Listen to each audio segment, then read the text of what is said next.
We are hanging out with Marty Fit, John Anderson, Keith Bilous, Tamika, and Kristina Flynn here. We're going to bring Kristina in this morning as well here. We're going to get into the deep dive. We were supposed to hang out with our friend Adam House here today, but Adam had a customer commitment to get into, so we're going to continue our conversation here today this morning with Tamika around letting go of expectations and breaking down this idea of the price versus cost of managing expectations.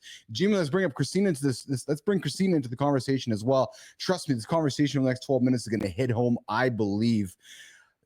Tamika, when we talk about expectations, we're talking about effort, compromises, but not many people talk about the cost of an expectation, the cost of putting time into something. Let's play the devil's advocate here. Are all expectations that we have amongst ourselves or others have on us, are they bad? Expectations that family have on us, mentors have on us, do those expectations push us to be better, Tamika? Absolutely. Yeah. And I think that's a really deep question. And sorry, I'm a New Yorker, so I'm a cursor. Good. Yeah. Please don't hold it against me. But without expectations set by my family, set by my parents, I would not have gotten as far as I did, right? Like having to live up to their expectations. They immigrated to this country. They didn't know the language, right? They both went on to create careers, to get degrees. Like they are superheroes in and of their own right. I did not have the choice to not be successful, but how I am successful is my choice. And I think that is where expectations become a thing, right? If it was up to my parents, I would be a nurse somewhere in a hospital, right? Like doctor, lawyer, they only knew a handful of certain careers that mimicked or led to success for them. So you really have to find a compromise there, right? And know that, okay, these expectations don't necessarily mean I have to become exactly who you want me to, because I can tell you right now, I am nothing like what my parents thought I would be. But at the end of the day, I can sustain, right? I make enough money for me to be happy and for me to support them. And I'm going after my dreams. I am actively working towards something that I want in life, and I'm chipping away at it. And based off of the definition of success they have given me, I'm more than doing that. And that's okay. So here's the question for everybody on the panel right now. One of the hardest parts about dropping other people's expectations is the fear of letting them down. Our parents, our families, our friends. How do you overcome the fear to stay true to yourself? Essentially saying, fuck you guys. I know the route. I'm going on it. I'm sorry that I might be letting you down. I'm sorry that I might not be I'm sorry that I might not be meeting your expectations. That is a tough, difficult pill to swallow for family members. Like I'm thinking of myself as a parent. I'm sure one day my kids are going to come up and I'm going to have a certain expectation and it's probably not going to be met. Who wants to take this one on first? I'll go ahead. Marty. All of us. I can relate to Tamika. Tamika, how old are you? If you don't mind. I'm 31. Oh, same age. So, yeah, I'm 31 as well. So I can relate because that generation of parents, I'm nothing of what my mom wanted me to be. Not doing anything bad, you know. Still a productive citizen. Kristina, I got Molly's mom on the show. Yeah, that would be hilarious. But I look at it like this though. How many times have I let my mom down? I've been letting my mom down since elementary school, middle school. And not on purpose, it's just part of being a son or a daughter. Hey, I'm continuing the cycle as an adult. Oh, I'm going to let you down again. You're still going to love me at the end of the day. I'm still going to be there for Thanksgiving, Christmas. We still going to have a good time. You'll get over it. Oh, and I'm probably going to piss her off again in a couple of years with another decision I make.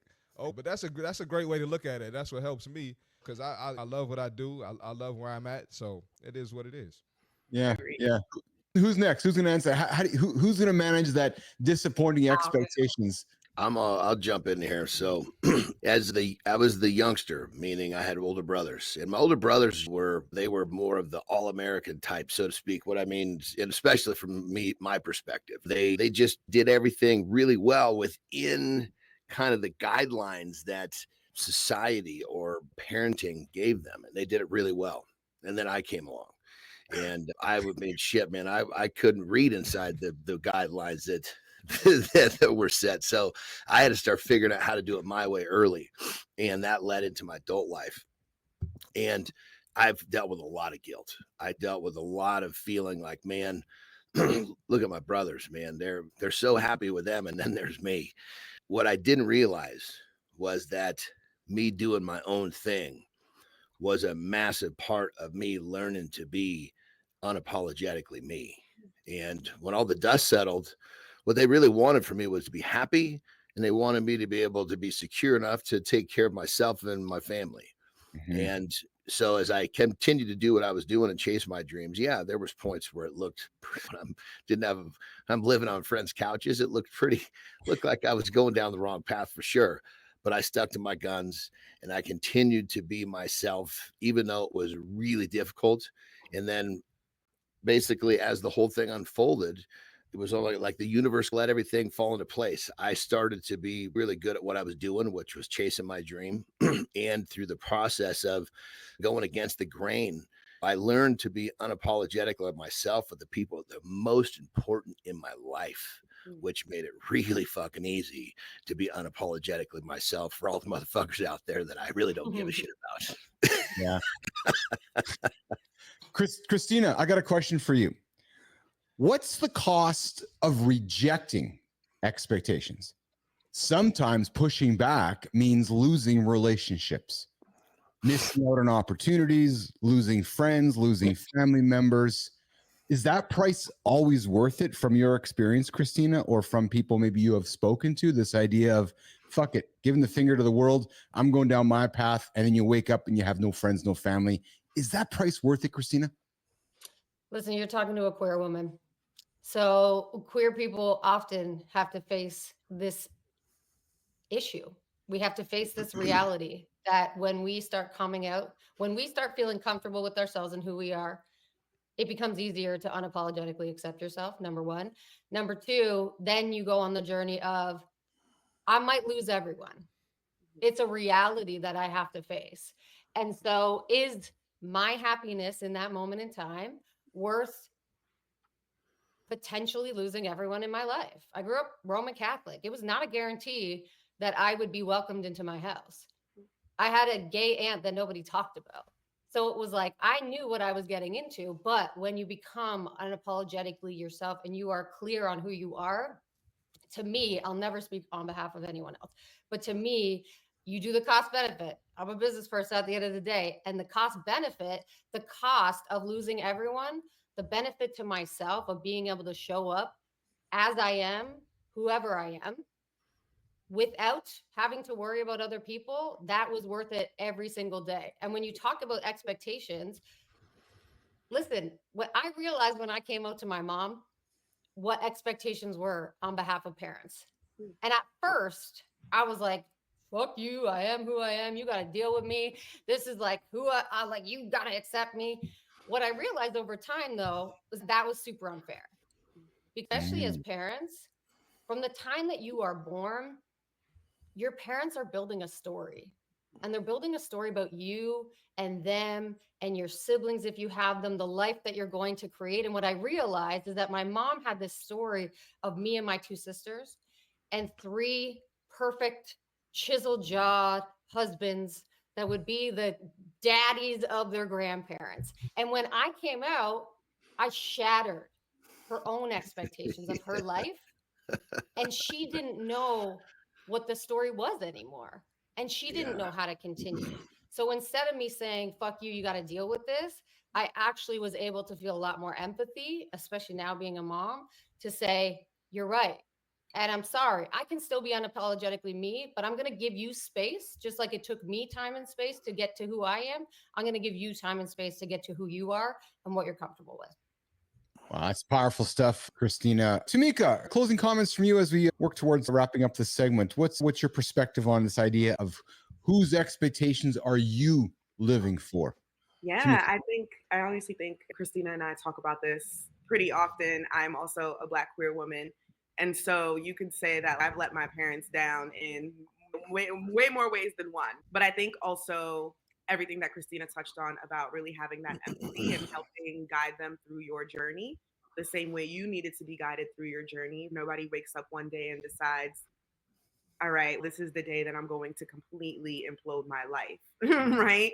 Instead, we make calculated decisions to really understand, okay, who's going to be in my life? How are people going to react after I make this decision? How are people going to react after I decide to go in a certain direction?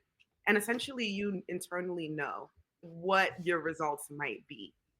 And you have to be able to mentally sit with that and be okay with that. But at the end of the day, I think realistically, whether it is a life decision, a career decision, a brand decision, you have to be feet firmly planted on the ground enough to know this is important enough to me that I need to share it with the people who love me. And if they love me in the ways that I think they do, they're going to rock with me. And if they don't, that might be a necessary loss. Yeah. And the whole concept of necessary loss is one that people don't want to accept, but it's something that we will have to experience throughout our lives, regardless of who you are. So yeah, just get comfortable with necessary loss because it will happen in one form or another. What a powerful conversation we're having here this morning with Kristina Flynn, Marty Fit, John Anderson, myself, and Tamika Bazil. We're talking about managing expectations, letting go of expectations, perhaps letting go of friends and family when you come out as yourself in the mirror to your family and friends as the true human. What's the cost of that? What's the price versus the cost? Tamika, we could talk about this all day with you. I would love to have you back. I'm really grateful that you were able to fill the gap for us here this morning as well. Listen, as we continue on with the show, Tamika, how can we find you? How can Business Athlete Nation find you? Where can they get a hold of you? And where can we continue following your journey, Tamika? Yeah, I'm a yapper. So you can pretty much find me on almost any social media platform yapping about one thing or another. But I'm most active on LinkedIn, where I yap about social media, both as a career and how it affects our culture over time, or on TikTok, where I just yap about being a woman and a career woman and a success-driven woman and really just creating relationships there. Fantastic. Tamika, thanks for joining us here this morning on Mornings in the Lab. You come back and see us again sometime? For sure. Awesome. Thank you, Tamika. Thank you, Tamika. Awesome. Listen, Nation, if you're getting value from the conversation, I invite you to hit that like button, subscribe, comment, and don't forget, in hour 2, we're going to reload the morning loop, where we're going to dive into something, men and women, that, man, we always debate about. Listen, we got In the Gym coming up with Steve, Marty, and John. Community Corner, we celebrate amazing humans, and Kristina and I are going to wrap it up with the business and branding. Stick around. We got AJ Zeglin coming up in a couple of minutes to talk about the mental side of things. The mental dude, AJ Zeglin. But right now, we have a segment we called The Lifestyle Tip with John Anderson. John always brings a solid piece of advice, whether it's putting hamburger in your pocket, whether it's carrying nuts in your pocket. It's funny, Seth Kuhn, Johnny says, hey, I got some nuts in my pocket, Keith. They're being thigh warmed. Like, thigh warmed? He's like, yeah, thigh warmed almonds. I'm like, oh, Seth, man.